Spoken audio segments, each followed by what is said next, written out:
Good evening, South Africa.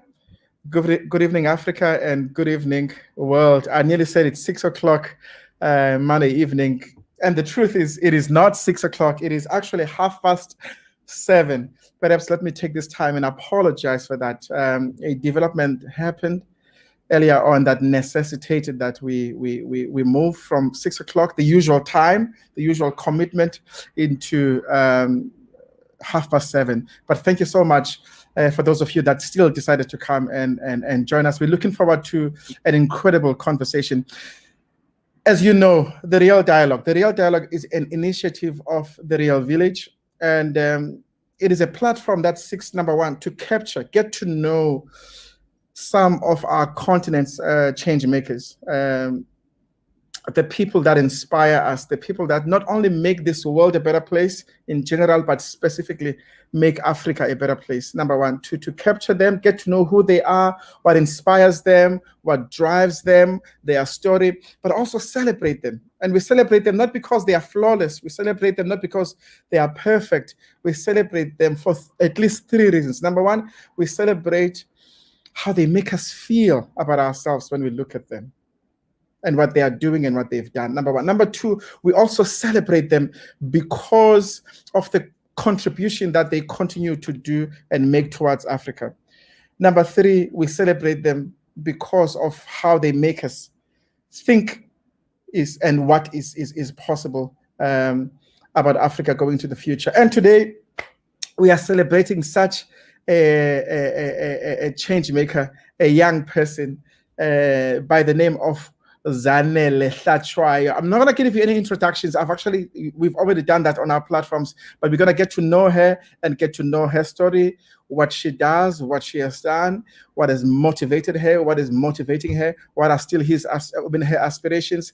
Ladies and gentlemen, allow me to welcome Sis Zanele Hlatshwayo. Sis Zanele, welcome to the Real Dialogue. Thank you. Thank you so much for having me. Thank you so much. I know it's been a crazy day for you as well. It has been for me as well. It's been a very long and full day, but I'm happy that you've still decided to honor our invitation, even after we had to make the change from 6 o'clock. Okay, before we get there, how was your day? My day was hectic. Work is very demanding at the moment. As we know, it's towards the festive season. And there's just a lot of movement. So work was quite crazy. I think I got off my last meeting at 7 myself. And I'm actually looking forward to this conversation, just take a break from work. After this, I'll be going back to work again. Yeah. I know it's crazy. But hey, once again, thank you so much. Thank you so much. I'm having this conversation with you from my hometown. Actually, I was born and bred here in Port Elizabeth, and behind me it's a pity, it's a bit dark now, is actually the sea, and that green there is actually the sea. And if we had had it earlier, this conversation, I wanted to make those like you who do not have a sea where they live envious. And but hey, we are in the Cape in Port Elizabeth, and we're gonna get to know you, spend time with you. And look, we see the work that you do. We see this woman that raises funds to support, organizations, and who's working for Google and is now leading the YouTube, section across the continent. The awards, the recognitions that you've gotten, we will touch all of those. But let us start where it started, at the beginning. Where were you born? So I was born in Johannesburg, in Soweto. Grew up, born, bred, and buttered in Soweto in Orlando West. Had a very strong sense of family. I was brought up by my grandmother, but I had a very strong father figure. I had an amazing dad who was my cornerstone, and he was the pillar of my life. He was there throughout every single milestone of my life, whether it was first day of school or whether it was, getting awards at school. My father was always there. I don't think there's anything that I've ever done in my life and my dad wasn't there. He bought me my first cell phone. He used to take me out to like different restaurants, and his notion was always he wanted to be the first man that does something for me first, so that if somebody else comes through or a man comes through, I'm swept away by it.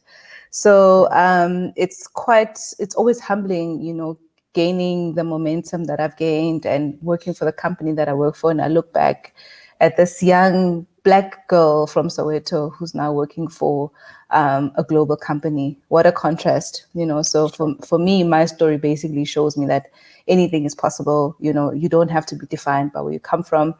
But if you are determined and you want to achieve something in life, you need to fight for it no matter what comes your way. Sure.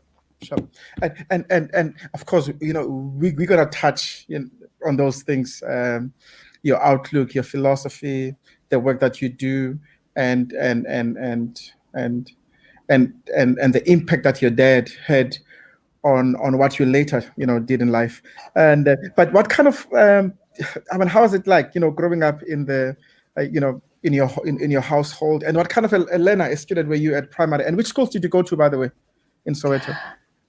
So I actually started at the Seventh-day Adventist Primary School, and then I went on to Raukol. So Raukol was Rao's high school at the time.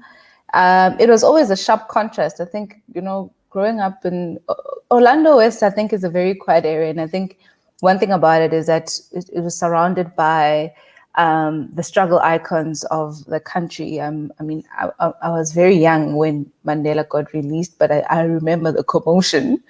Sure. And when he was released, actually he used to go house to house in Orlando West and like visit people. It was the weirdest thing ever. And wow. My gran always tells me how I actually sat on his lap when he was visiting one of the days. And I remember when one of his daughters, I think, got married, he literally invited the whole community. So I think in as much as we grew up, or I grew up in Soweto, there was always this understanding that we're surrounded by not only South Africa greats, but Africa greats. Nelson Mandela, Bishop Tutu was up the road, so it was always humbling to know that you are living amongst those people who have done so much for our community. And as a student, I think I was a very inquisitive student, always in debating teams and always very much interested in sport, although in high school, we didn't really have much in sports. So I think I actually got into the whole sports space when I got to varsity, and I went to UJ, Rao at the time. We were actually the last Rao students, or I was one of the last Rao students of the time. And I started a little gym at Res, and I used to train quite a number of people. And it actually gained momentum, because I think the whole sport thing has always been part of my life. It's just that I never really tempered into it when I was much younger. It's something that I discovered much, much earlier, because I was always focused in academics, focused in, getting my degree, and eventually, building a career. So it's something that I really found much, much later. Sure. Okay. And growing up, did you... I was going to ask if you knew that you would be doing what you are doing now, and the answer, without you even answering that, I would be a no. Obviously, I think. Number one, the company that you're working for did not exist then, and exactly. the actual sector, the actual industry, also did not exist, at least not in the shape that it is in then. So, what were you actually hoping and planning to be when you grow up? If it was not in this space, where would it have been? So I'll tell you a funny story. When I started at varsity, I had registered for corporate communication at first, and then as we started varsity with my friends, you can imagine you're a young, small little person that comes from high school and you go to this big university with so many people. So we used to literally accompany each other to each other's classes, which was really weird. It was double taxing because I had to attend my classes and I had to also attend my friends' classes. And then I attended one of her classes, which was marketing communications, and I really, really enjoyed it, and for me, that was when I started gaining my interest and really wanting to change courses. And I actually changed to marketing comms, which is what was not initially what I'd registered for, So when I started out, I mean, my main goal was that I will be in the marketing or in the media space. And it was quite funny because most of the students or my friends, they all were enrolled for all these, I don't want to say typical, but they had enrolled for like accounting and engineering. And at that time, marketing was seen as the not so intelligent or the not so smart choice. Purely because I think in my time, it wasn't really that prominent, everyone that was asked at the time, what do you want to study or what do you want to be, was I want to be a doctor, I want to be a lawyer and stuff. So I had to be very resilient because I was one of the few students that actually enrolled for that amongst my friends, and got all sorts of jokes about like, what are you going to become when you're done with this, and I think from then I actually realized that I've always been a very independent person, and I've never been someone that follows crowds. If I've made up my mind about something, I will do that thing no matter what other people say, So, and that was quite tested, in the media industry, where there's a lot that actually goes on, where you have to be quite resilient. I mean, I remember the time when I was an intern at Jacaranda FM, and everybody used to drink, everybody used to smoke, and people will ask you, so why don't you drink? And I'm like, no, I don't drink. And people always find it weird, and for me, that didn't do anything to me or made me feel in any shape or form, because I've never been one to succumb under pressure, so that was something that even to this day is something that really helps me, that I don't have to do something that everyone is doing. And I'm a very once I've made a decision about something, nothing is going to deter me from achieving that. Sure. Look, I'm going to have to stop there. Where do you think you learned that internal sense of direction and to be able to stand for what you want? Doesn't matter what is happening around you. Are you able to trace it where it may have started? I think it's definitely the principles that were taught by my gran and my father. My father, from a very young age, always used to give me options, right? And if, let's say, I've done something wrong, he would always like sit down with me. My dad will, and that used to be the scariest part. When my father says to me, we need to talk, people normally get scared hearing that from women, right? When they're in relationships, Yeah. But for me, if my dad would say, Zanele, we need to talk, I would know that, oh my gosh, like what's going to happen now? What is he going to say? But those words, like the things that he would say to me, he would always obviously reprimand me for something. But at the end of each conversation, he would say to me, you know what, at the end of the day, it's your choice. It's really up to you to do what you want to do. I can't keep on asking you to do the same thing over and over again. If you don't want to do it, at the end of the day, it's really your choice, So the little things, I mean, my dad used to give me, I always tell the story that my father used to give me when I was in primary school, used to give me pocket money for the week. And I had to manage that, by myself. Sure. And if I finished that money by Wednesday or Thursday, my dad would never give me more money, because he'll always tell me that I gave you money for the week. At the end of the day, you were supposed to manage it, And if I wanted something, he'll make me say, but he wouldn't save that money for me. I'd had to do it by myself and for myself, So I think that's where it comes from, that, the conversations. I started having deep conversations with my father from a very young age, from like 6, 7. The minute he started realizing that I can discern and I can understand what he says, he made sure that he exercises the option of free will. It was never a forced decision that I needed to do something. He would always say to me, at the end of the day, it's your choice, and I think that really sunk in, because it actually puts the power in your hands, and you get to, or I got to really think about things before making a decision about something, because it was coming from my internal space, as opposed to me doing something that my dad wants me to do. Sure.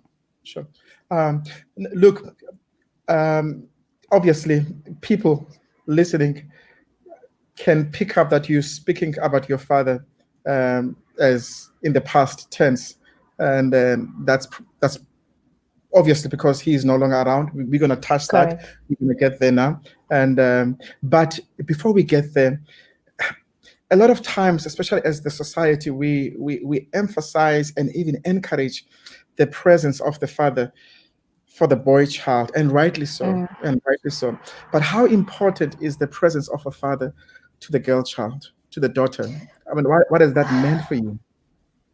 You know, when I look back and look at what it has done for me, especially at a time where in our society, I don't think it was fashionable for fathers to be such prominent father figures to young girls, you know. My dad took me to the salon. Like, he used to take me to the salon, and he would be the only guy at the salon, and like all these women would look at him and like wonder, why is this man here? Because everyone else is with their mothers, you know. And like I mentioned, like my dad did a lot of things for me, and he always wanted to be the first. He would always tell me, "You're beautiful, you're smart, etc." And for me, those are not things that I deem so important. At the end of the day, you know, my efforts and my work needs to speak for itself, you know. And I think the importance of that is quite, I wish other people could understand this, especially in a society where as women, we have to fight to just have a seat on the table. We work in male dominated environments, you know, so you have to be able to find your voice, and having a father figure allows you to be able to do that, to have the confidence to be able to speak to anyone, because you won't necessarily think that some people are superior than you are, whether it's gender or whether it's race. You are able to speak for yourself because you've always had somebody who you looked up to, who'd always give you an opportunity to speak out, you know. So I always encourage, you know, whether it's friends or people that I meet, that if you have daughters, make sure that you are there for them, you are present, not only financially, but understand them, know who they are, understand what makes them tick, you know, what makes them happy. When I moved to varsity, my dad used to visit me every single day for the first 3 weeks because he thought I wasn't going to survive. And then he even suggested that the family needs to cook food for me for 7 days, because every day when he would come, he'll say, "You've lost weight, you look thinner." And I'm like, "No, Dad, I don't look thinner, I'm fine," you know. But just knowing that there's somebody that cares about you, that even when you are alone, you're not necessarily defined by, you know, or wanting other people to reinforce who you are, but knowing that there's somebody who is your father figure, whether it's an uncle, whether it's a brother, whether it's your dad. It's quite important to actually have that. Yeah. And then, of course, when you were 23, the unthinkable happened. You lost your father. And look, I am sorry about that. I really am. But I also look at what it has meant for you as a person. I'm really proud of the woman that you've become because of that experience, without taking anything away from it, obviously. Talk to me about that experience. I mean, Sure. obviously, your life revolved around your dad, and Yeah. just like that, it happens. Yeah, I mean, I think it was years in coming. I think my father held on until he made sure that, you know, I can stand on my own 2 feet. And we live in a society where it shies away from men being real, or men dealing with the challenges and outpouring how they feel. You know, we live in a society, especially in Africa, where men are not supposed to cry, or men are supposed to be strong. And if they show emotion as something that is deemed as, you know, weak and vulnerable, you know. So, I mean, my dad was basically suffered from depression. And June 16 is a day I'll never forget. because it's the day that I lost my dad.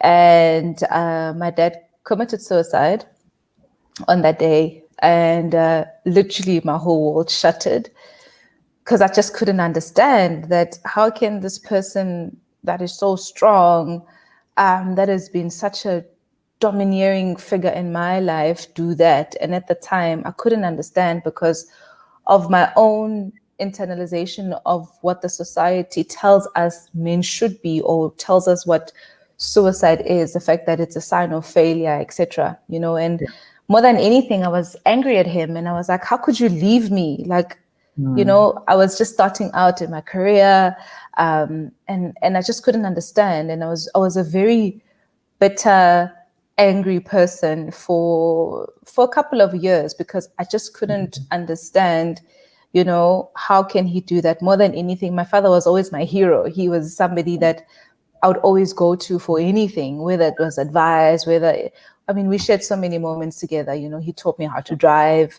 There's a lot of things that I shared with him. And when that happened, like literally my world stood still for years, just to try understand what has happened. And one thing about something like that, or suicide, is that life is just snatched away from you. You have no time to deal with it. You have no time to try understand and figure it out. The ones that are left behind have to pick up the broken pieces of their hearts, and try to understand this dark notion of how, like, at what point did that person actually take their life? Because, like, how much hurt were they feeling at that time for them to even think that there's not anything that they can live for? Because that's what it is. When someone is depressed, or when someone is suicidal, when they commit suicide, they literally feel like there's nothing else that they could live for. And I felt betrayed to some degree, because I was like, you've betrayed me, you've betrayed my trust. He always used to tell me that he'll never break my heart. He never did that. And the irony of it is that when he left this earth, that was the first time that he actually broke my heart, and he broke it into many pieces. Sure. You've mentioned betrayal, feeling betrayed. You've mentioned, of course, hurt and anger as well. Was there also guilt? Yeah, I felt like, leading towards it, I could see the signs. My father was not the dad that I knew. And I would pray to God. I remember, I think a week before, my dad couldn't even recognize me. Like, when I saw him, he just couldn't recognize me. And it took him some time, and then he came back and he was like, oh, hi, Zanele, whatever. And I remember praying and saying, God, can I just take away his pain? Because you could see the pain. I could feel the pain, and there's nothing as painful as seeing someone that you love hurt and you can't do anything about it. You feel so helpless, So I definitely did feel guilty. And I felt, for a very long time, I wished I could, help him. And to some degree, I actually prayed for me to trade places with him, because my small mind made me understand, or made me think that I could maybe handle the pain that he was going through, So, yeah. Sure. And look, it's always difficult to lose a parent, but to lose one like that, you don't only live with the pain of having lost a loved one, but you also have to deal with the interpretations of the society on the meaning that they attach to the way he died. And of course you had to deal with that. Talk to me through that process and that experience. Sure. Like I said, I think it took me a very long time. And I think that's when I turned to sports, because I would like run with tears in my eyes, and I think more than anything, I was trying to run away from the pain, and I remember a friend of mine used to see me at the gym, because at the time I was training at a gym that had a indoor track, and he would say to me, why do you run so fast? Are you running away from something? And I would never answer him, because I think for me, that was a way for me to deal with my pain, you know, Yeah. because to some degree, it made me feel better because running or training made me feel stronger each day. And I think that's why training for me, or running, or whatever type of sport, has such a significant meaning in my life, because it is my own sanity. It's a space where I get to deal with a lot of things. It's a space where I get to make a lot of decisions about my life. Because there's so much noise in the world that we live in, to a point where we are not silent, you know. We are consistently, you know, chasing deadlines. You're on the phone with this person. People have to be mothers. People have to be wives. You know, we have to build careers, you know. So training for me is my sacred space, because that's where I get to really not only connect with myself, but really connect with God, you know. And recently I've started cycling as well, and I cycle quite a lot in the Kregel. It's the open space, it's nature. You literally feel his presence around you.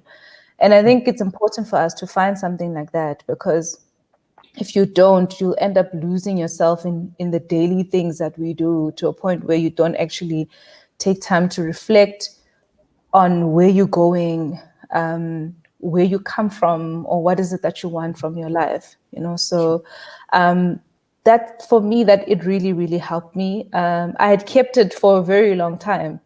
And I think when I started my campaign, which we'll speak about later, that was the first time I spoke about it, because a lot of people just didn't know what happened to my dad, because I was ashamed to say what happened to my dad. I'll just say my dad passed, and then they'll ask what happened. Like, no, he was sick, you know.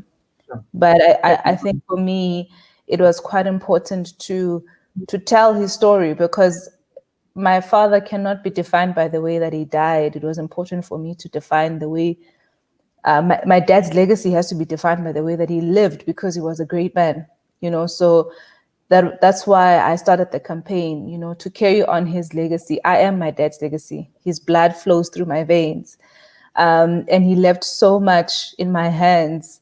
And I don't think he would have ever wanted for me to back down and fail, because he was like my number one cheer person, you know, cheerleader in everything. You know, so that's why for me it was quite important for me to tell my dad's story and the man that he was. Yeah, look, those words, I remember the first time you and I, we were speaking, I think it was last year when we, you know, started, I don't know, last year, right? You know, the pre-COVID world seems like a lifetime I know. away. So you never even show. But you said those words that with my dad having committed suicide, you felt that that seems to have summed up his life. He got to be defined by how he died, and yet, and so you said you wanted to redefine your dad's legacy, so that you concentrate more on how he lived. I mean, that was such power. That's when I started saying, calling you my hero. I was like, this is my hero. I mean, that's such powerful. Of course, we're going to speak about hashtag Rise 18 later on. But Sister Viwe Mchonchi, who is also a runner, by the way, is asking, how old was your dad? He was 46 at the time. Yeah. Joy Mtambo is depression is a disease. Look, this is also an educational platform. As somebody who has gone through that, what are some of the things that you wish the general society knew about the loved ones who are left behind? I wish. What are some of the things you wish we would say, they would not say, the things that you wish they knew that you think they do not know? I wish people could just stop asking, so how did he actually die? You know, I just feel like it is so insensitive to ask a question like that. And When I ran my campaign, I never used to answer that question, and at every radio or TV interview, I mean, I did a lot of interviews.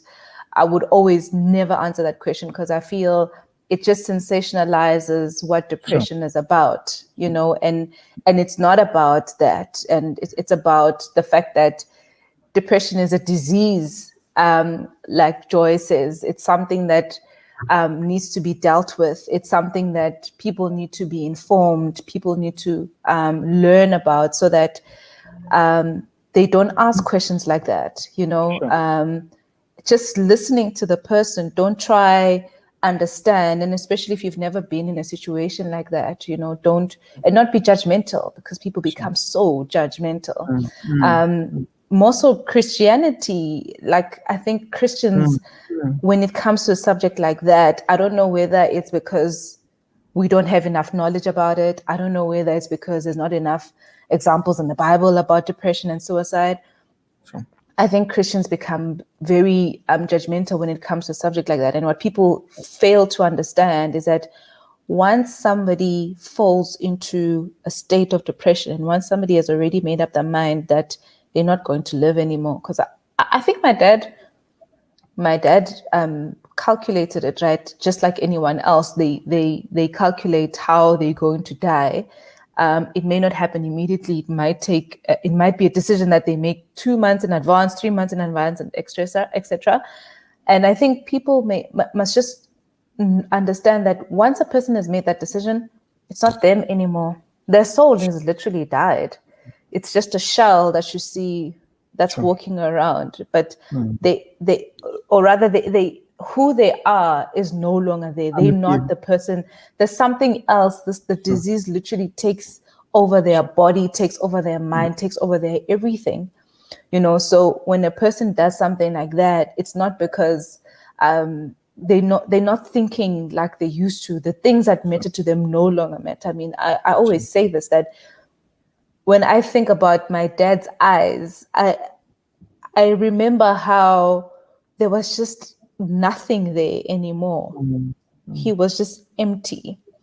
Compared to the dad that was there when I had my first graduation, you know, he was so happy to see me graduate, you know.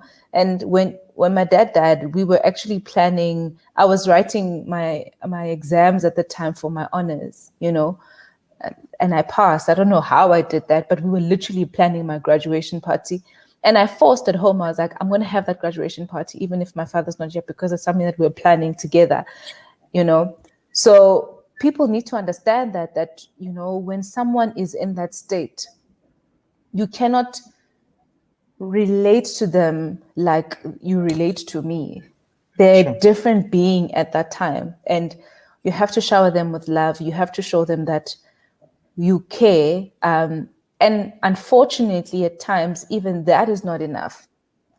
Even that is not going to make a difference, because a decision has been made by them that they want to leave this earth and they have nothing to live for, you know. But I think that for me, the biggest thing is the judgment that even the ones that are left behind have to face, and the shame that comes from people. You're already feeling so ashamed, you know, but it's added on. Like your grieving process is so prolonged because of the things that people say behind your back and what you hear, and it lands on your ears, you know, and they forget that this was a dad, this was someone that you loved, this was someone that you cared about, you know.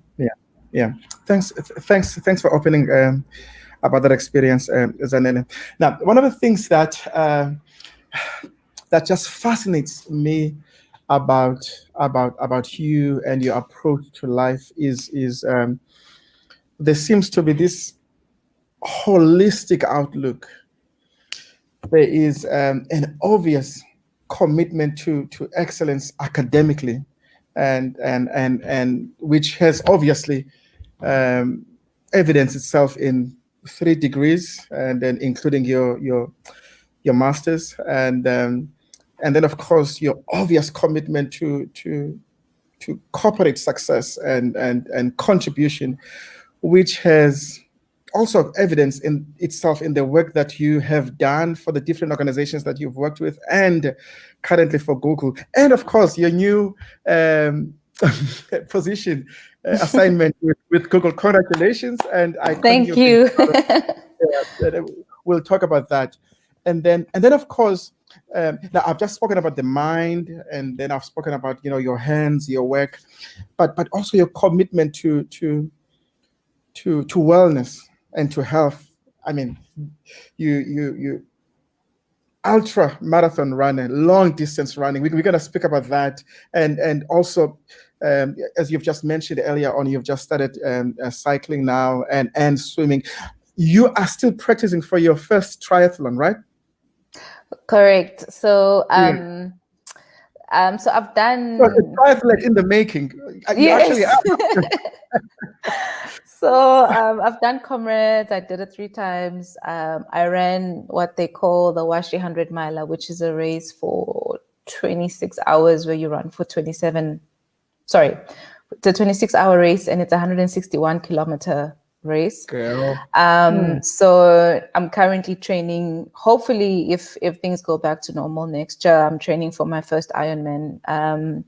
Where, for those that don't know what Ironman is, so you swim, you cycle, and you run in the same space. So I have to train for 3 disciplines, and sometimes, like on weekends, I have to try to incorporate all of them. Work is so demanding. I have to put in some time to cycle, to swim, and swimming in open water as well, not just in the swimming pool, because when you do the Ironman, you swim in the ocean. So yeah, that's what I'm doing at the moment, training for my first Ironman. It scares me saying that, but I've always believed that if something doesn't scare you, it's not big enough. So I've lived by that. Sure. And how important is there a philosophical and commitment to your approach to health and wellness and this rigorous exercising? And how important is it for you to be in shape physically and in the work that you do and in everything else about your life? I think it's quite important. I mean, how this notion of, running or raising funds for mental health, how it started, it's something that was not in my radar at all. Like, I wasn't even thinking about it, And I started running Comrades, and I always tell the story that I think so. Firstly, when, like I mentioned earlier, that like running for me is my sacred space, and I think there was a reason why God led me to that in the first place.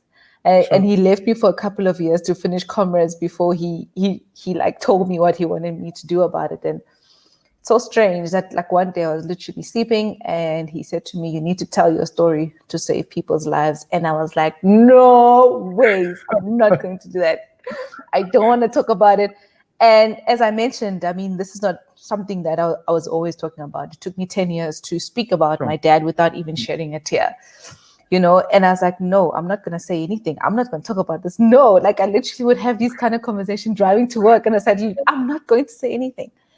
And he just didn't let it go. And I wouldn't sleep at night. He was just, when someone is poking like this. Sure. Believe me, I know. That's what happened. And one day I woke up and I was like emotional. And I was like, okay, fine, I'm going to do it. But I don't have the strength. I don't have the strength to speak about this.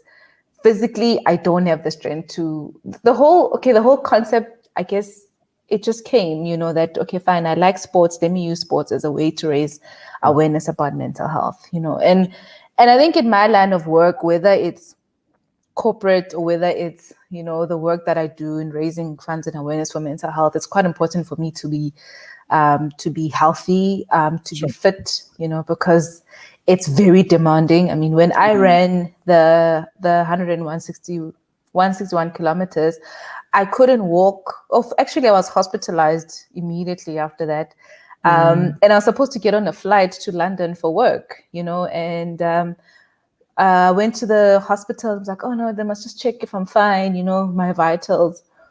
And then they said to me, no, you can't go anywhere. You literally have so much toxin in your body because Mm. during that race, so with Rise 18, I mean, the 161 kilometer was my last race. So It was your 18th race. It was my 18th race.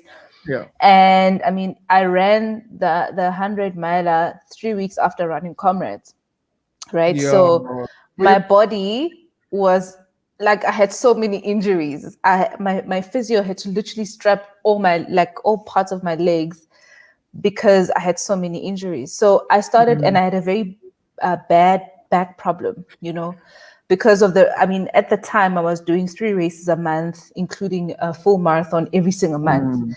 And then there was work. I travel a lot with work. You're sitting in flights for 10 hours. And then there's training, and then there's interviews, and then there's people reaching out to you saying that they want you to help them and stuff like that, So I think my body had gone through quite a lot, and I started feeling in like my injuries got really, really bad from 40 Ks in. And I still had 121 to still run, so I mean, if I'll share some of the videos later on where I'm literally limping towards the end, and I was hospitalized for a week, and just to flush out all the toxins. And the doctor was quite clear to say, if you had gotten onto that plane, you wouldn't have survived, or something bad was really going to happen to you because of the amount of toxins that were in my body. So it's quite important to stay healthy, because I think the line of work that I'm in is quite demanding, both physically and mentally. At the moment, obviously, when COVID started at level 5, I literally felt like I was going crazy because I couldn't run, I couldn't train, and I was so edgy because, and I tried running around the complex. It's just not the same. It's not the same. Not at all. It's just not the same, So it's quite important because, one thing about running that I always say is that there's something special about the journey of any sport, because you're literally going against the comfort of your body, right? As we know, sport is difficult. So whatever sport you're doing, there's no easy sport. And with running or whatever sport you're doing, or when you're running a race, for example, the voice of you giving up gets louder and louder and louder as you continue. Sure. And before you cross the finish line, that voice is so loud, and you're literally fighting against that demon for you to finish, whether you're hurt, whether you have an injury, mental strength. So I have huge respect for people that finish any race. You don't have to be number one, but even the last person that crosses the finish line, the demons that they have to fight through to get there, just goes to show how much mental strength they have, So for me, sport is really a metaphor of life, that we're going to face so many things in our lives, right? When running, it's either, you get an injury, or you're thirsty and there's no water next to the road, or there's going to be people that are faster than you, and then you worry that you're not going to make it on time. All of those things are symbols of the challenges that we face in life. But whether you are hurt, whether you are running, whether you're walking or even crawling, the key or the secret is for you not to stop. You have to keep moving. Even if you're slow or you rest on the side of the road, you have to keep moving until you see that finish line. So for me, that's what sport represents. It represents, like, sometimes when I'm busy with my work stuff and, I feel like I'm hitting a dead end, I always think about those moments when I had to run throughout the night. I ran 26 hours. There's nothing as painful as physical pain, because it hurts you so much, and like, you can touch it, and you can put an end to it, but like, that for you can't necessarily put an end to it by not finishing. You have to go through all of that despite the pain that you're feeling, right? So I always think about that when whatever challenge I'm faced in my life, that I have to keep moving. Even if I'm crawling, I have to keep moving until I cross the finish line. Sure. And I think you've answered a question that Becky Makadama, she's an inspiration. How do you balance between top position demands and training for races? And you've partly answered that, but you do go ahead if you want to touch on it again? I live on my calendar. My calendar is something that I literally schedule everything, whether it's cooking, whether I need to pray, whether I need to meet up a friend, but sometimes it's not that easy, some weeks would be much more challenging than others, but I know that I have to put in training. Any training is good training. It can be an hour, it can be 30 minutes. That's what it is, so the balancing act is, and to be quite honest, I don't think I've got it figured out. I'm still trying to figure it out. It's because it's not easy. There's too many things that I'm juggling at the same time. Some days are good, some days are bad. Some days something comes up, I have to work throughout the night, meaning I can't wake up in the morning at 5 and train. If that happens, I need to make sure that I train either in the evening or the following day I need to put in time. So I think the lives that we lead at the moment are very challenging, and it becomes very difficult to strike a balance. You just have to keep going at it every single day. Again, that race that I was talking about, that some days I'll crawl and some days I'll run. Some days I'll have good trainings where I, beat my records and things like that. And some weeks will be bad where I haven't trained for like 4 days because of work, but it's just knowing that every week is a new opportunity to try. I never give up on anything. Every single day, every single week, every single month is an opportunity for you to try and meet your goals. And that's how we need to look at it. You must never say to yourself, what, that's it, I'm done. You keep trying until you get there, Thanks, Zanele. Look, a couple of comments that I hear, and then we will touch on them. True, keep moving until you see that finish line. Viwem Chonchi, 100-miler, amazing. And then Andy B, beautiful. And then Viwe, once again, Iron Man, wow, you'll do it. Okay.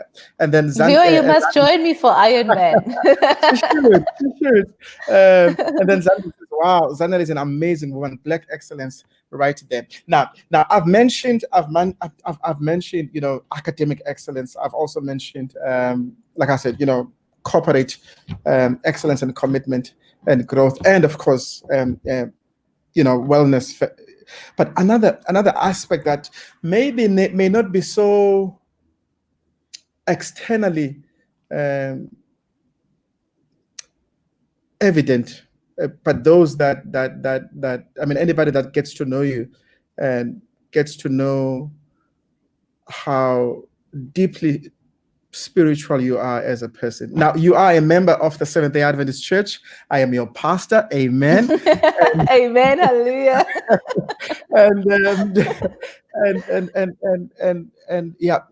But talk to me about the place of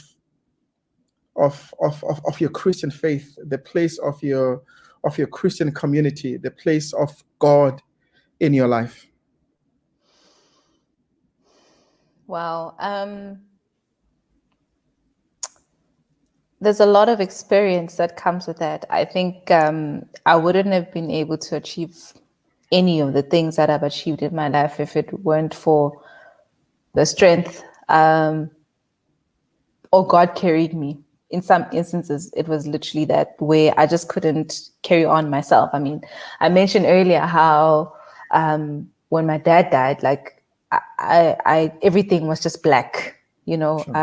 I'd be walking around and there was just no sunshine in my life. I'll be sitting in the sun and I wouldn't necessarily feel it. I didn't want to eat. I didn't want to do anything. And I look back and at some instances, there were instances where I had to write exams on my dad's birthday or my dad's anniversary and things like that, and I can safely say the hand of the Lord has carried me in so many instances of my life. I look at this year, this year was a very challenging year for me. I had a lot of challenges. At home, we had 5 cases of COVID. We experienced death in the family. Queen of my heart, my grandmother had COVID. Yeah. And, when you're and she survived. My Yeah, grandmother's 87 and she survived. That's crazy. Yeah, we And thank God. when your worst fear comes true, like I remember the day when she went to the doctor. She actually went to hospital and they confirmed it, and then we decided that we were not going to tell her that it's COVID because we didn't want her to be scared. Yeah. And my grandmother would call me. She was in hospital for 3 weeks. She would call me and she would ask me to sing for her favorite church song, and she'd ask me to pray for her. I had to be strong for her, but at that time, like after dropping that call, I would just cry my eyes out and just ask the Lord to just help her. And one of the things that I've learned about my grandmother is her will to live. That despite the fact that she's old and she's frail, my grandmother still has the will to live. An 87-year-old, I mean, what are the odds in South Africa or in the world for that matter? We know how ravaging COVID was, but I think my grandmother's survival was a miracle on its own. And God has, in my life, there's been so many miracles that He just caused in my life. And the fact that this year I managed to get a promotion at work with all the challenges I was facing. I mean, the day when I got told that I got promoted, I couldn't believe it. And I look back and I say to myself, I know that God carried me this year. It wasn't my strength. It wasn't my efforts. I know because there were instances where I had to present to a big group of people. I remember the day that my grandmother actually got diagnosed. The day after that, I had a big presentation, and I actually didn't cancel it. I still continued. And I prayed that morning and I said, Lord, let's do it again. We've done this before. You've given me the strength before.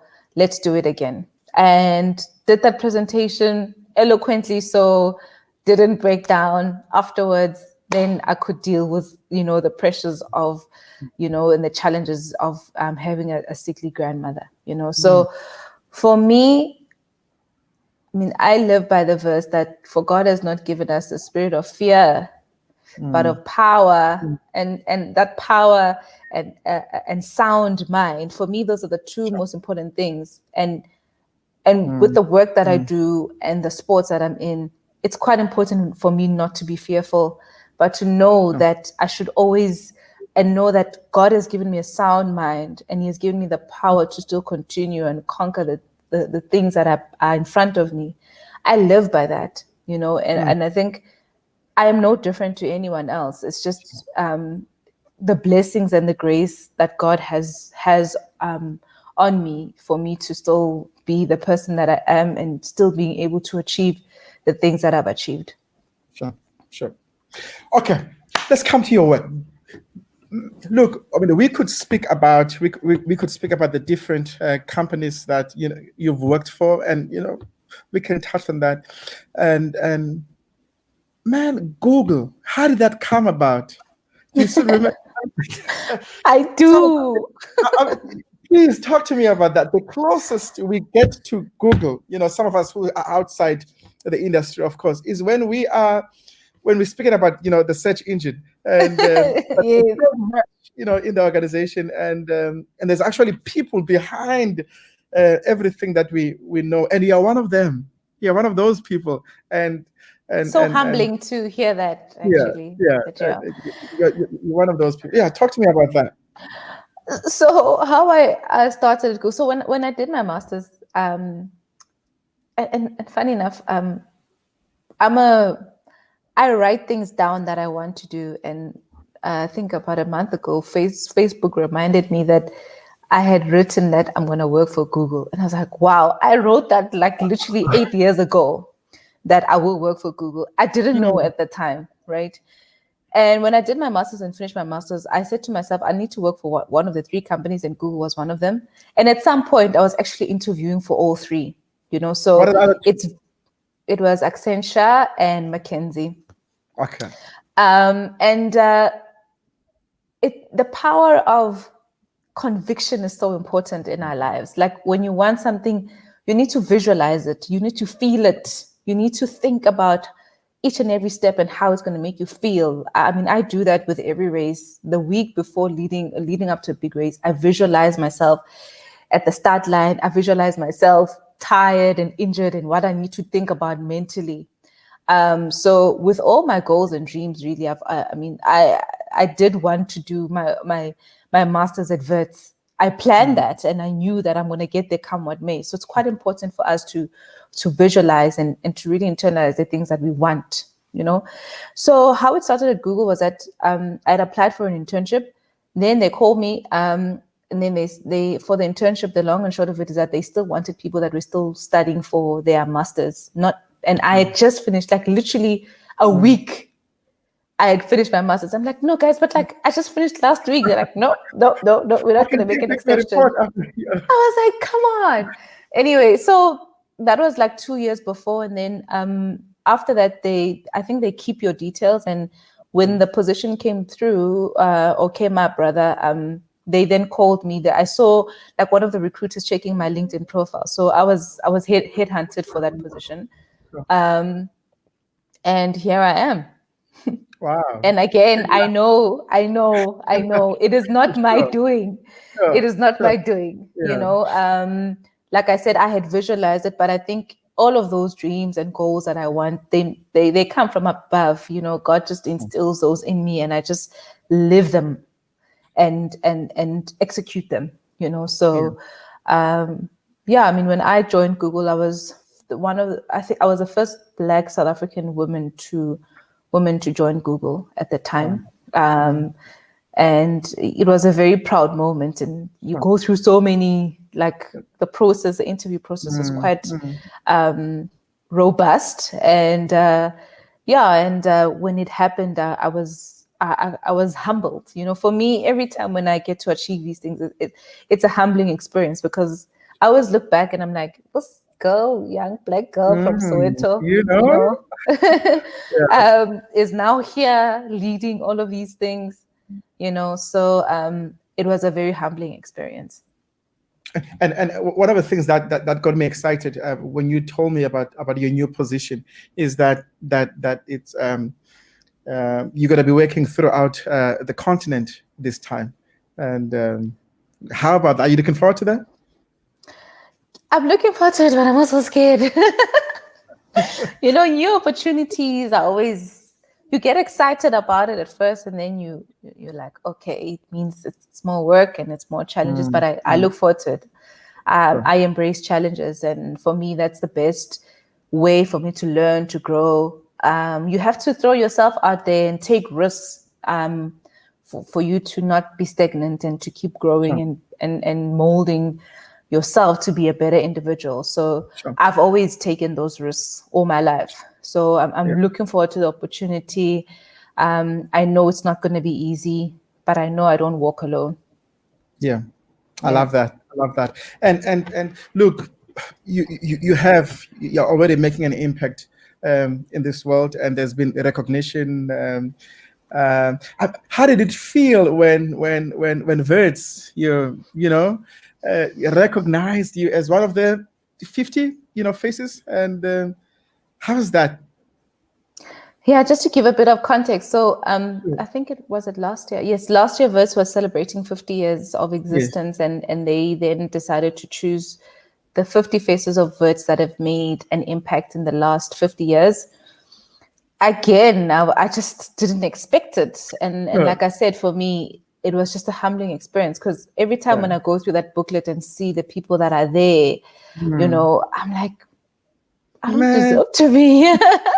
These people have done so much for the world, But then I remember, my calling is not just about, big businesses or I don't know, doing many things. My calling has everything to do with literally saving people's lives. I think for me, that's my calling to really make sure that people don't get to where my dad is, and help people that suffer with mental illnesses, So it was a very humbling experience. Like I must say, for me, that is always the first feeling that I get when when something good happens, it's so humbling, because I'm just an ordinary person. There's nothing special about me. It's just that I just work hard. And I was just taken aback by my journey, by my challenges, where I've been, how far I've come. Because it was not sunshine and roses at all.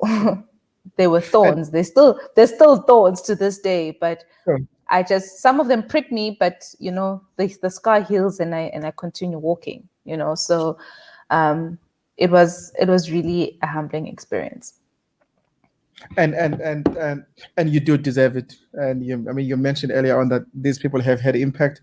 Really, so have you. And I appreciate. I'm in awe with the humility with which you continue to do it. Now, of course, let's now transition. A lot of people have obviously contributed to who you are. We normally say it takes the village to raise a child. There must have been people, that pastor, that teacher, that friend, that aunt, that uncle, of course, the queen of your heart, Umakulu. Yes. Those building blocks, those people that have contributed to who Zanele is. Of course, it may not always be possible to mention all of them. And who has been your village, Zanele? Sure. I have a very big village. When I ran the 100-miler, so I'll give a bit of context in terms of how that race works, right? It's not like Comrades. There's no crowds. There's no cheering points. There's no water points. And you literally have to have your own group of people that help you and support you along the road for those 26 hours of you running. Sure. And when obviously the campaign was running and a lot of people saw that I'll be going to the Eastern Cape to run the race, I had about 7 or 8 people that I'd never met before in my life that joined me, and they were supporting me throughout that race.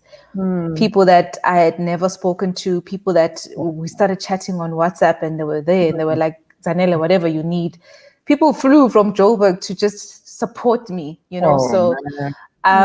I've always had, I've always been surrounded. I mean, even now working on the app, which we'll speak about before we finish, I'm working with people that just reached out to me and they were like, hey, we've heard you speak about this. We want to help you. Sure. So Ubab Tulankosi is a very significant person in my life. Sure. And every milestone, he knows anything that I'm about to do. I call him, Baba, I need you to come pray for me. If I'm faced with difficult challenges, he's someone that I talk to a lot. And he always challenges. He's an incredible mind as well. Yeah. It's amazing how he thinks, and he's so sharp. He's so sharp. And he always challenges the way that I think about things, and obviously my grandmother, my father, and mentors. I have so many mentors who are around me, strong Black female figures in my life who have always been there for me and who always want me to strive. And good friends. I mean, I have friends that have literally become family. Because of their support for the work that I do, and just people that are genuine friends. But my village is very big, and I'm very blessed to have those people around me. Sure.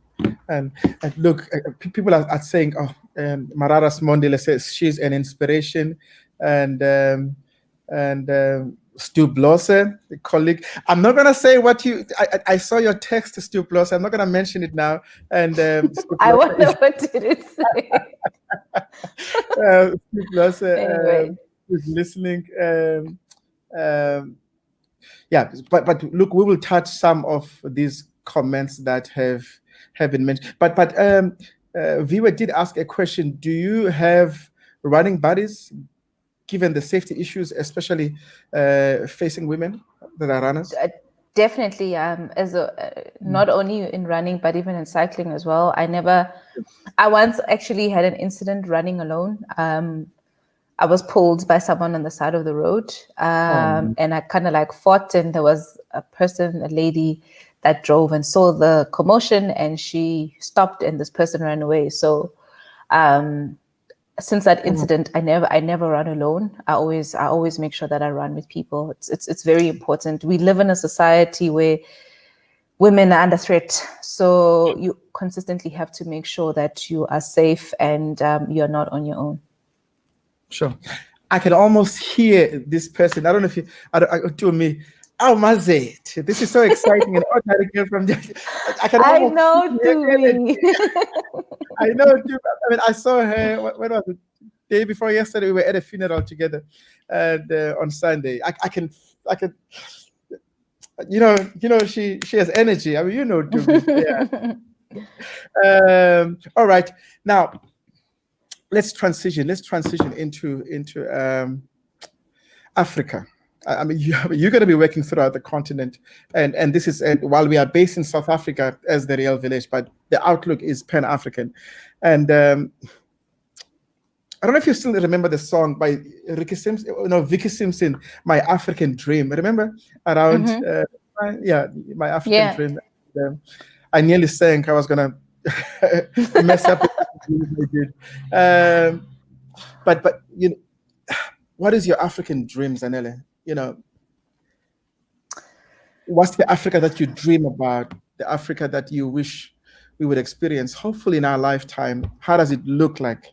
And what do you think stands between us and realizing that Africa? There's different ways of answering that question, but I think from a personal experience, my African dream is to make sure that people or Africans understand that it's okay not to be okay. We don't always have to be strong. It's okay for us not to feel that we consistently have to fight, because I think as Blacks, as Africans, we've always had to fight for our position. Sure. And to make sure that as many people as possible get the help that they need. And that's actually one of the objectives that I have for the app that I'm currently building for mental health is for people to be educated and to be knowledgeable about what mental health is, that mental health is not a demon. Mental health is not sign of weakness, but it's a virus, it's a disease like anything. It's like cancer, it's just that your mind is not okay. Whereas when it's cancer or you break your arm, I wish we could get to a point where we actually treat depression like that, and I think one of the reasons, I think there's so many people that are suffering. And I always say this, I think as people, we go through various degrees of depression because of the challenges that we're facing in our lives. I wish people could learn to speak about the issues and get help, and for me, my African dream is to make sure that as many people as possible get help before it's too late. Before someone decides to commit suicide or someone is affected to a point where they can't necessarily live. I wish that as many people as possible can get help. And my other African dream is for the African child to understand that just because we come from Africa doesn't mean that there's limitations. I have stood in international stages where I was presenting on international stages, and I'm not the only one. There's so many African people that have done that, and I think we put so many restrictions because of our history, because of our past, because of our challenges. I think it's high time for an African child to actually realize that our history does not have to be our hindrance, but we need to stand on our history and stand on those experiences for them to propel us even further, to succeed even further than our parents, our grandparents, because it is possible. The options and the opportunities are limitless. We just have to open our eyes and believe that it's actually possible. Do you just say that our history does not have to be our hindrance? I love that. I'll quote you on that, and I definitely will. Thanks for that. And another one, then. Look, let's. So you started. It was a CSI campaign then. Only hashtag Rise 18 to raise funds that will support organizations that deal with mental health and illness, and then you raise more than 200,000. Yes. So the aim at the time when I started Rise 18, so the concept of Rise 18 comes from the fact that when people are going through depression or some form of mental illness, they never feel like they can rise, right? And Rise 18 was a reminder that it is possible to rise despite your circumstances. I started a YouTube channel called Rise 18. It's still very small. And one of the things that I did there was that I asked people to tell their stories about how they survived depression. There's a story about one of my friends who survived postpartum depression. There's a good friend of mine who was in a car accident and ended up on a wheelchair. And they tell their stories about how they went through depression, but more than anything, how they rose from that. So part of Rise 18 was to obviously raise awareness, but also to raise funds for the South African Depression and Anxiety Group, which is the only organization in Africa that runs a toll-free line. In South Africa at the time, 2 years ago, they used to get about 900 calls a day. In South Africa, and this is an outdated stat, there's 23 people that commit suicide on a daily basis. The youngest victim is a 6-year-old child who committed suicide because he just came from a poor environment and he just couldn't handle it anymore. So this problem is something that is very, very real. 1 in 4 people in the corporate space suffers from some form of mental illness, so it is something that we really need to do a lot. And the plan was to raise 180K, obviously, by running 18 races, and the last one was the 100 miler. And I managed to raise over 200K, which covered about 11,000 calls. For me, that's 11,000 lives, of people that were given an opportunity to get help, Sure. But when I handed that check, for me, it was kind of like bittersweet, because I realized that I haven't even scratched the surface. I haven't even done much, So at the moment, I'm working with a couple of doctors, and we are building an app, a mental health care app that will, provide support, educate people about mental health, and for people to actually know where to get help, because that's the first thing. A lot of people don't know where exactly they should get help, should they not be okay, because some people are not comfortable to talk to their families. They're not comfortable revealing how they feel to their families. So we're hoping with this app, we can give people an opportunity to get the support and the help that they need. Thanks, man. And I'm sure it's going to get there. All the best. And it has just only begun. It really has. Now let's wrap this up by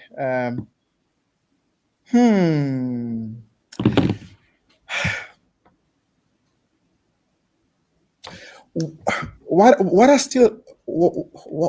are the items that are currently on that dream board of yours? you Now you want me to reveal my big dream. Only the ones that you're comfortable sharing, Zanele. Only the ones that you're comfortable sharing for now. Okay.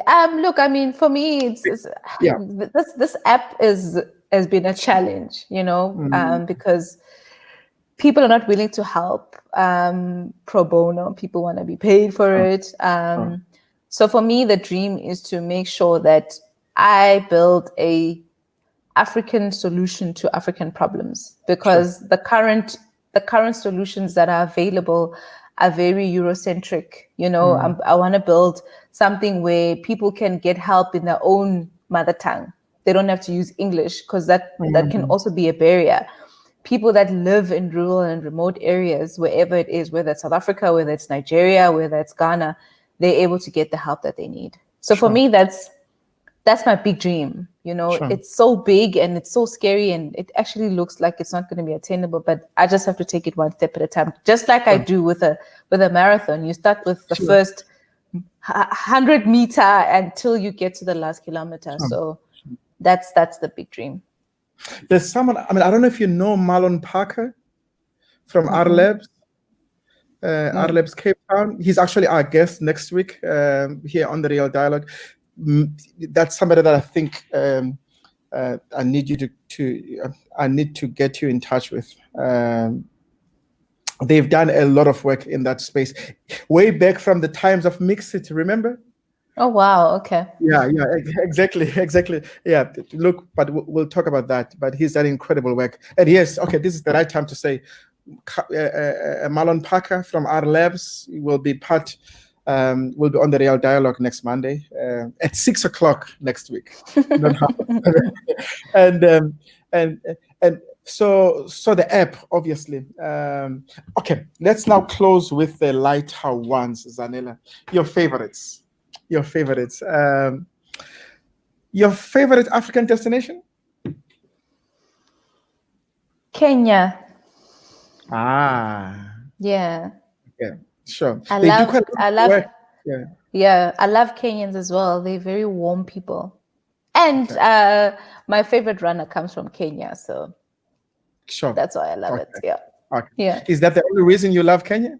Are those the only? No. I've been there before, and I would love to go back to explore even further. Sure. But I love the country. I love mostly the people. They're such warm, welcoming individuals who are very engaging, and you can have I love having conversations with people, and they're quite open to do that. So yeah. I'm sure you also love their posture and attitude towards innovation and technology. Yes, of course. So much is happening in there. They're driving that at the moment in Africa, so it's quite interesting to see that. Yeah. Precisely. And you does not have to be African, but your favorite dish, meal? I love pasta. Not pasta. Absolutely. Of course. No. Spaghetti. Let me say that. That's what a lot of. Yes, a lot of runners eat. But I love Italian food. Let me just say that. Okay. I'm a big fan of Italian food. Yeah. Okay. All right. And your favorite book? In fact, tell me, what's your reading regimen, and how do you read? Are you always reading a book at a particular time, or do you read when a title grabs your mind? What's your reading regimen, number one, and what are some of your favorite books? And are you reading anything at the moment? I know that's quite a cluster of questions. Yeah. So my reading regimen is based on what I'm going through. So, if there's a particular subject, either a particular subject that I'm interested in from a corporate perspective, or personally, if I'm going through something, I read based on that. I'm currently reading a book by my mentor, a book called Baked in Pain by Amanda Dambuza. An amazing, inspiring woman that I've recently met. Her book goes, she talks about how she was baked in pain to be able to do the things that she's doing. Like her experiences propelled her to achieve what she's achieving at the moment. So really, really amazing book. She was met with challenge after challenge after challenge. But despite all of that, she succeeded in life, and it's a beautiful story that she tells in her book. So and your favorite song? Or even musicians? So many. I love Andrea Bocelli. Okay. Absolute favorite. Okay. I listen to Andrea Bocelli a lot. Okay. But my range of music is like very broad. Like when I'm running, obviously I listen to a particular type of music. But there's a song which is very relevant to Rise, and it's called Rise Up by Andrea Day. It's a very beautiful song about also rising. Yeah, it is on my playlist. I always listen to that song, and my other favorite song. I forgot his name, but the name of the song is called "A King in You." There's a king in you. So I forgot his name. Just lost me there. But I always listen to that song whenever I feel doubt, because it talks about how you must never speak like you don't have anyone, or you don't have a king that lives in you. And you must not speak with low self-esteem, even though you maybe have challenges, that you need to know that you were born to rule, and there's a king in you. Sure. Yeah. And lastly, favorite quote, mantra? There's many, but the one as well that I always think about, I heard it from someone, and I wrote it down. It says, your crown has been paid for and has been bought. All you have to do is just wear it. Yeah. Love that. And now, Zanele, I want you to speak to an African girl that may be listening now or might listen to this conversation later, who has crazy big dreams that she dares not even share them with even her friends, because there's just no way that a young Black African woman could have those dreams. A young girl who may not come from a conventional home where there is both a mother and a father. A young girl who may be the first in their family to go to varsity, to have tertiary education, but a young girl that wants to dent this world for good. But there's so much that surrounds them that makes them think that it is just a dream. What do you have to say to them, Zanele? It's never just a dream. If something is instilled in you and it becomes part of you, and you need to live it, you need to think about it, and your circumstances will never define you, and never allow your circumstances to define you. Because one thing about dreams is that no matter how hard you may try to shrink their lights, they'll always shine bright. And allow them to do that. Push yourself to do that, to attain those dreams. And there's no limit, even the sky itself is not a limit. And always remember that the sky is not a ceiling for you at all. And anything is possible as long as you put your heart and mind into it. You need to, it's not easy. One thing about advice, people always like to paint this rosy picture. It's not easy. It won't be easy. You're going to be met with a lot of challenges, but the beauty about those challenges is that they help you grow, they help you learn, you become stronger every single time you conquer that challenge, and use that strength and those lessons to keep on achieving whatever you want to achieve. Thank you, Zanele. I think that is the best place to leave it. And Sister Viewer says, thanks, Mfundisi and Zanele. This was inspiring. And thank you so much, everybody, for... yes, it's Donald Lawrence. Thank you, but thank you so much. I forgot his name. Yes, that's the song. I love that song. I love that song. I understand. Yeah, there is a king in you. We'll definitely check it out. Thank you so much, man. And thank you for and all the best. And I'm sure 2021 will bring more challenges, more exciting stuff. And the app has to see its light in 2021. We pray and we'll get as many people that can make it possible. Thank you so much, and thank you for the time. I really appreciate it, and I had an amazing time with this conversation. So thank you so much. And let me say this: Africa is a better place because you are here. Africa is a better place because you are here, and our daughters have better one more person to look to in your person, Zanele. And I bless the day that we met, and I'm still looking forward to many things that we will do together personally, but also Rise 18 in the real village. May God bless you and all the best. Thank you so much. Have a good night. Thanks, Zanele. Cheers. Ladies and gentlemen, I trust that you were blessed and challenged by that. Like I said, we'll see you next week. We are having Marlon Parker from our labs, Cape Town. Until then, in the words of Robert Mangal Sasobuko, that great African, remember,